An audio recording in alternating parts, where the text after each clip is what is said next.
चाहता हूं कि ये जो किलिंग्स हुई उसके बाद जब पूरा हिंदुस्तान रो रहा था, मैं भी रो रहा था, ऑनेस्टली सब रो रहे थे, शायद आप भी रो रहे होंगे, राइट। नरेंद्र मोदी जी को थोड़ी सी भी शर्म नहीं आई कि बिहार की रैली को पोस्टपोन कर दें। मैं ये नहीं कह रहा कैंसिल कर दे, there are two words, one is cancel and one is postpone. Cancel is like it's finished, done, we are not gonna do that. Postpone is आज नहीं, एक हफ्ते बाद कर दें, 2 हफ्ते बाद करें। तो मैंने जब नरेंद्र मोदी जी को देखा, मुझे लगा नहीं कि हमारे देश के प्रधानमंत्री हैं जिसको अपनी देश की जनता से, हिंदुओं से कोई लेना देना नहीं। बहुत दिल दुखा मेरा। पाकिस्तान हरामखोर था, है और रहेगा भी। हिंदुओं को टारगेट किया, that is a specific religious killings. I don't like that, I don't prefer that, and that has to be stopped at any cost. But at the same time, what our prime minister is doing, what he is doing political rallies, he's laughing, he's talking to Nadda, जो भी है। तो मेरे हिसाब से जब तक हमारे प्रधानमंत्री को ये नहीं लगेगा कि उन्होंने सिर्फ अपना राजनीतिक नहीं देखना, उन्होंने सिर्फ अपना प्रधानमंत्री पद और बीजेपी के साथ रैलियां नहीं देखनी, तब तक हमारा देश सुरक्षित नहीं हो सकता। बदला ऐसे हंस के थोड़ी ना लोगे। नमस्कार, मैं आपके साथ रितेशा मंगवान और आप देख रहे हैं आई न्यूज हिंदी। इस वक्त मौजूदगी मेरे दिल्ली के चांदनी चौक पर है। पहलगाम को लेकर पूरे देश में आक्रोश है, गुस्सा है पाकिस्तान के प्रति।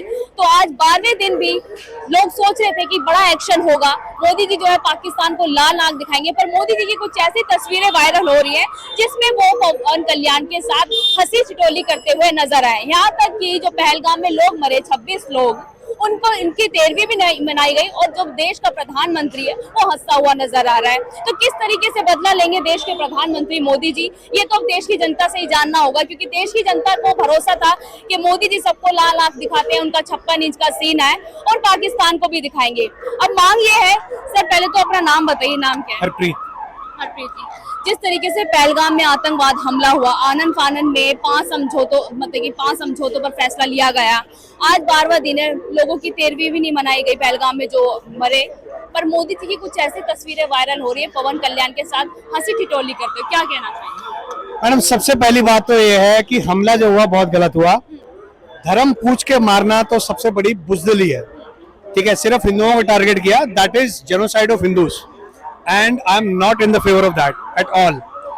बहुत दुख हुआ, पूरा दिल्ली मायूस था, पूरा वर्ल्ड मायूस था। जो हुआ बहुत गलत हुआ। लोगों के कपड़े उतार के चेक किया गया ये हिंदू है मुसलमान है। मुसलमान है तो छोड़ दिया, हिंदू है तो मार दिया। बहुत गलत हुआ। मुस्लिम भी मारा, एक मुस्लिम मारा गया, आई नो दैट, और वो बहुत अच्छा था जिसने अपनी जान जोखिम में डाल के बाकी सबको, हिंदुओं को बचाने की कोशिश करी। पर मेजॉरिटी जो किलिंग हुई that was of Hindus. But मैं ये जानना चाहता हूं कि ये जो किलिंग्स हुई उसके बाद जब पूरा हिंदुस्तान रो रहा था, मैं भी रो रहा था, ऑनेस्टली सब रो रहे थे, शायद आप भी रो रहे होंगे, राइट। नरेंद्र मोदी जी को थोड़ी सी भी शर्म नहीं आई कि बिहार की रैली को पोस्टपोन कर दें। मैं ये नहीं कह रहा कैंसिल कर दे, there are two words, one is cancel and one is postpone. Cancel is like it's finished, done, we are not gonna do that. Postpone is आज नहीं, एक हफ्ते बाद कर दें, 2 हफ्ते बाद करें। तो मैंने जब नरेंद्र मोदी जी को देखा, मुझे लगा नहीं कि हमारे देश के प्रधानमंत्री हैं। मुझे लगा कि एक राजनीतिक प्रधानमंत्री है ये जिसको अपनी देश की जनता से, हिंदुओं से कोई लेना देना नहीं। बहुत दिल दुखा मेरा। पाकिस्तान हरामखोर था, है और रहेगा भी। हिंदुओं को टारगेट किया, that is a specific religious killings. I don't like that, I don't prefer that, and that has to be stopped at any cost. But at the same time, what our prime minister is doing, what he is doing political rallies, he's laughing, he's talking to Nadda, जो भी है। तो मेरे हिसाब से जब तक हमारे प्रधानमंत्री को ये नहीं लगेगा कि उन्होंने सिर्फ अपना राजनीतिक नहीं देखना, उन्होंने सिर्फ अपना प्रधानमंत्री पद और बीजेपी के साथ रैलियां नहीं देखनी, तब तक हमारा देश सुरक्षित नहीं हो सकता। आपने इससे बिहार रैली की बात करी जो मधुबनी में उन्होंने करी, उन्होंने मंच से शोक भी जताया। मंच से शोक जताने से पहले आप मंच की जो वीडियो है वो भी तो देखे ना। Did you see the way he was laughing and talking to that Nitish Kumar? मेरा तो दिल नहीं अच्छा लगा, मेरा तो दिल रो पड़ा जब मैंने ये देखा, क्योंकि दिल्ली ने उसके अगले दिन, बेशक अगले दिन पूरा अपना बाजार बंद कर दिया, पूरी दिल्ली बंद कर दी। और दिल्ली में एक एक बंदा, मैं सिख फैमिली से हूँ, हम भी रोए थे यार, क्योंकि सिख और हिंदुओं में फर्क नहीं है। बोल तो रहे ना, अमित शाह को शिव का रूप माना जा रहा है, भाजपा के नेता कह रहे हैं शिव है और वो बदला लेंगे पहलगाम आतंकवाद को लेकर। बदला ऐसे हंस के थोड़ी ना लोगे। कैसा बदला चाहते हैं? अच्छा, कैसा बदला? मुझे एक बात बताएं, अगर आपके घर पे कोई अटैक हो गया तो बदला तुरंत लीजिए, तुरंत तो लिया नहीं गया। अब मान लेते हैं कि चलो सोच समझ के लेंगे, अगर सोच समझ के भी लेंगे तो बिहार की पॉलिटिकल रैली तो कम से कम पोस्टपोन हो सकती थी या नहीं हो सकती थी। मेरा कहना यह है कि राजनीति जरूरी है, मगर जब आपके देश के बंदे मर जाए, मेजॉरिटी हिंदू है, हिंदू और सिखों में ज्यादा अंतर नहीं है, थोड़ा सा अंतर है। और हमारा भी दिल रोया था कि क्यों हमारे हिंदू भाइयों को मारा गया, पर जब प्रधानमंत्री को परवाह नहीं है तो क्या करा जाए। पूरी दिल्ली बंद थी, सबने शोक जताया, पर ये बाबूजी हमारे, इनको राजनीतिक नेता, इनको राजनीतिक पार्टियां, इनको राजनीतिक रैली से फुर्सत नहीं है। ये कह रहे कल बयान में कि पाकिस्तान से चुन कर बदला लिया जाएगा। वो जब लिया जाएगा आप देख लेना, कुछ भी नहीं होगा। ऐसा क्यों लग रहा है? मोदी जी पे भरोसा नहीं है आपको? मैडम, मोदी जी पे तो खैर अब नहीं है भरोसा, था 2014 में मैंने ही सबसे आगे आके वोट दिया था, मांगा भी था, सबसे दिलवाए भी थे अपने। मोदी जी है तो मुमकिन है सब कुछ। मुमकिन मैडम, देखो अब ज्यादा टेक्निकलिटी में जाएंगे तो मैं वो बातें करूंगा जो यहाँ की 90% जनता को समझ ही नहीं आएगा, क्योंकि आजकल तो चल रहा है सिर्फ और सिर्फ और सिर्फ और सिर्फ हिंदू मुस्लिम। ठीक है, पहलगाम तो आतंकवाद हमला है, ये भी हिंदू मुस्लिम। एम्प्लॉयमेंट पे कोई बात करता है? आपसे पूछ रहा हूँ, कोई करता है? कोई न्यूज चैनल करता है? ना एम्प्लॉयमेंट की बात होती है, ना जीडीपी की बात करती है, ना यूएसडी की बात होती है। United states dollar doctor Manmohan Singh के राज में जहां 55 रुपए होता था, आज 85 रुपए है। क्रूड ऑयल पे कोई बात करता है? कोई बात नहीं करता। क्रूड ऑयल $60 प्रति बैरल था, $90 प्रति बैरल, आज $55 प्रति बैरल है। कम होना चाहिए, पर कम हो रहा है, नहीं हो रहा। कहाँ तो ये भी जाता है ना कि देश आगे भी बढ़ रहा है, लोगों की इनकम दुगनी हो रही है। कहाँ से बढ़ रही है? आप लोगों गरीबों से जाके पूछो तो सही, बेचारों का हाल क्या है। आज भी 20 से 25% लोगों को एक टाइम का खाना नहीं मिलता। कौन सा डेटा कहाँ से ला रहे हैं आप? खुद कहते हैं मैं तो गरीबों का मसीहा हूँ, 18 घंटे काम करता हूँ। 18 घंटे अगर ऐसे मोदी जी काम करने लगे हैं तो मैं तो वाहिगुरु से दरख्वास्त करूंगा कि इनको काम करने ही ना दीजिए, इनको आप करिए, विश्राम करिए। डॉक्टर मनमोहन सिंह और नरेंद्र मोदी में जमीन आसमान का फर्क है। लिबरलाइजेशन से लेकर ग्लोबलाइजेशन तक, पॉलिसीज, इन्वेंशन तक जो डॉक्टर मनमोहन सिंह ने करी थी, वो मेरे ख्याल से भाजपाइयों को, जो सत्ता पक्ष है, जो मोदी जी हैं, उनके नेता, वो कहते हैं कि मनमोहन सिंह तो रिमोट से चलते थे सोनिया गांधी के। मैडम, मुद्दा ये नहीं है रिमोट से चलते थे, एक मिनट, मुद्दा ये नहीं है रिमोट से चलते थे या खुद चलते थे। आप बोलने को तो कुछ भी बोल दो कि कौन क्या चलता था। बात करते हैं डेवलपमेंट की, बात करते हैं इकोनॉमी की। मैं अमेरिका में था 2008 में, पासपोर्ट दिखा दूंगा आपको इंटरव्यू के बाद। 2008 में मैं अमेरिका में था, एक बैंक की तरफ से गया था जो जेनपैक्ट का वेल्स फार्गो बैंक है, ठीक है। वहां के एवीपी ने हमें, हमारी इंडियन टीम को बोला था that I am proud of you guys, your nation. Why? Because every country in the world is in recession except India. India was not under recession. Why? Because Dr. Manmohan Singh made sure that even everybody goes in disaster, I will not get India into disaster. तो doctor Manmohan Singh ने अपना काम दिखाया है, रोजगारी दिखाई है। हिंदू मुस्लिम पे इतनी बदतमीजियां कभी नहीं हुई, सिखों को खालिस्तानी कभी नहीं बोला गया, जो इन नरेंद्र मोदी की सरकार में 1 लाख बार बोला गया।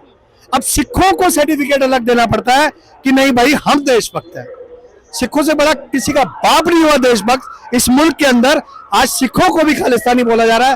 तो मैडम आप हिसाब लगा लो कि मुल्क कहाँ जा रहा है, कहाँ मुल्क था, कहाँ जा रहा है। मुझे पता आप भी दिखाओगे नहीं है, कारण यह है कि कोई भी channel education, development, economy, GDP, crude oil rating, inflation, महिला एम्पावरमेंट की बात ही नहीं करता। What they talk, what they want to talk, what they want you to see, only and only Hindu Muslim, Hindu Muslim, Hindu Muslim. अब क्या चाहते हैं? मेरा सवाल ये है, एक तरफ जहां पहलगाम आतंकवाद हमला हुआ, दूसरी तरफ जाति जनगणना बिल पास कर दिया जाता है, इसके बीच क्या चक्रव्यूह लग रहा है? ये तो पॉलिटिक्स है मैम। अब उन्होंने कहीं ना कहीं से दिमाग तो हटाना ही है लोगों का, क्योंकि लोग हुए पड़े हैं पागल। अब सबके अंदर गुस्सा भरा हुआ है, क्योंकि जो हमारे बंदे मरे हैं वो हमारे भाई थे, सबको मारा गया। और कहीं ना कहीं ठीक है, मैं मानता हूं कि ये हिंदू टारगेटेड किलिंग्स हैं और पाकिस्तान का इसमें मेजर रोल होगा ऑब्वियसली, बिकॉज मुझे नहीं लगता कि हमारे देश के मुसलमानों ने ये किया होगा। आई माइट बी रॉन्ग, मुझे नहीं लगता। तो अगर पाकिस्तान पे आपको अटैक करना है तो करो, क्यों कोई नहीं रोक रहा आपको। इंटरनेशनल स्टैंडर्ड्स होते हैं, मगर इंटरनेशनल स्टैंडर्ड्स आप तभी फॉलो करोगे जब आपके देश को खतरा नहीं है। जब आपके देश को खतरा हो गया, you should revert and nobody is stopping you to do that. मेरे ख्याल से कोई भी पार्टी ऐसी नहीं है जो ऑपोजिशन में है जो नरेंद्र मोदी को मना कर रहे हैं कि आप अटैक ना करो। कौन रोक रहा है आपको? आप करो।